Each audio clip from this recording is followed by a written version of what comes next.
झारखंड कर्मचारी चयन आयोग (जेएसएससी) की परीक्षा में हुए पेपर लीक मामले को लेकर राज्य की राजनीति गर्मा गई है। भाजपा नेता और पूर्व मंत्री अमर बावरी ने इस घोटाले के लिए सीधे तौर पर झामुमो कांग्रेस राजद सरकार को जिम्मेदार ठहराया है। उन्होंने कहा कि सरकार की मिलीभगत से यह पूरा नेक्सस चल रहा है, जिस पर पर्दा डालने की कोशिश की जा रही है। अमर बावरी ने कहा कि यह मामला बेहद संवेदनशील है और छात्रों के भविष्य से सीधा जुड़ा हुआ है। उन्होंने मांग की कि इस बड़े घोटाले की निष्पक्ष जांच हो और दोषियों पर सख्त कार्रवाई की जाए। उन्होंने राज्य सरकार पर हमला बोलते हुए कहा कि ये युवा विरोधी सरकार है, जिसे ना इतिहास माफ करेगा, ना भविष्य। यह एक संगठित गिरोह का काम है, जिसे बेनकाब किया जाना चाहिए। भाजपा ने जेएसएससी पेपर लीक मामले की उच्च स्तरीय जांच कराने की मांग की है।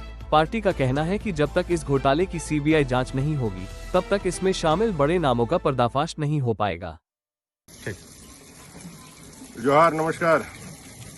आज सुबह सुबह अखबार में सीजीएल परीक्षा लीक का समाचार फ्रंट पेज पर है। झारखंड में विधानसभा भी शुरू है और अंतिम चरण में प्रवेश कर रहा है। मैं राज्य सरकार से पुनः एक बार जानना चाहता हूं कि जिस सीजीएल की परीक्षा को लेकर के इतने बवाल हुए, जिसके पेपर लीक की घटना को लेकर के छात्रों ने साक्ष्य दिए और जो मामला कोर्ट में है और सरकार की हठधर्मिता कोर्ट में जाने के कारण पूरी नहीं हो पा रही है, इस अखबार के माध्यम से जो प्राप्त जानकारी है उसमें 8 आईआरबी के जवान पकड़े गए हैं। मतलब सरकार के कर्मचारी वो 8 आईआरबी के हैं, होमगार्ड के हैं, जो गिरिडीह, धनबाद और राज्य के कई जिलों से हैं। और अभी जो एसआईटी ने इसमें स्टेटमेंट दिया है वो दिया है कि धन उगाही के लिए यह जो है वो अफवाहें फैलाते हैं। मेरा साफ तौर पे कहना है कि आप जो न्यूज जनता को बताना चाह रहे हैं वो हजम नहीं हो रहा है। सरकारी कर्मचारी जो ऑलरेडी जो सरकार के वेतन से अपना जीवन चला रहा है, वो कोई गलत अफवाह फैला करके उसमें पैसे उगाही करेगा क्या? और 2-5-10 हजार कमाएगा क्या?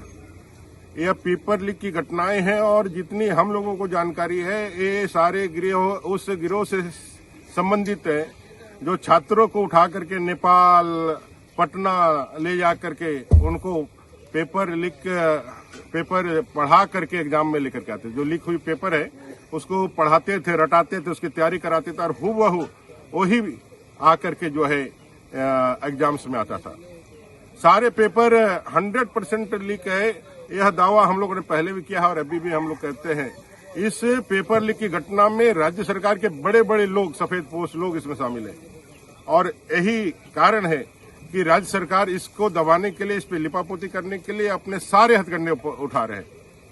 हमारा सीधा डिमांड कल भी था, आज भी है कि इस पेपर लीक की घटना जिसके कारण झारखंड के बेरोजगार युवाओं का जीवन पूरी तरह से नर्क बना हुआ है। झारखंड के युवा लगातार ठगे गए हैं, उनको अपने भविष्य संशय में दिखी है। उनकी तैयारियां, उनकी योग्यता, उनकी क्षमता को इस राज्य सरकार ने पूरी तरह से जमीन में मिला दिया है, मिट्टी में मिला दिया है। ये राज्य सरकार सही मायने में पेपर लीक की अच्छी से और ईमानदारी के साथ जांच कराना चाहती है तो इस मामले को सीबीआई जांच के लिए अनुशंसित करे। यह मामला पेपर लीक का जितना ठंडा बस्ता में डालने के लिए सरकार कोशिश कर रही है, इससे राज्य के जनता का, विशेष करके युवा वर्ग का कोई भला नहीं होने वाला है। झारखंडी युवाओं का कोई भला नहीं होने वाला है। इस सिंडिकेट को पहचाने मुख्यमंत्री जी, और इस सिंडिकेट में जो सफेदपोश आपके सरकार में बैठे हुए हैं उनको भी पहचाने और ऐसे लोगों को जेल के सलाखों के पीछे भेजने का काम करें। और इससे पूरे पेपर लीक की घटना का सही मायने में अगर जांच कराना चाहते हैं तो सीबीआई की जांच कराएं।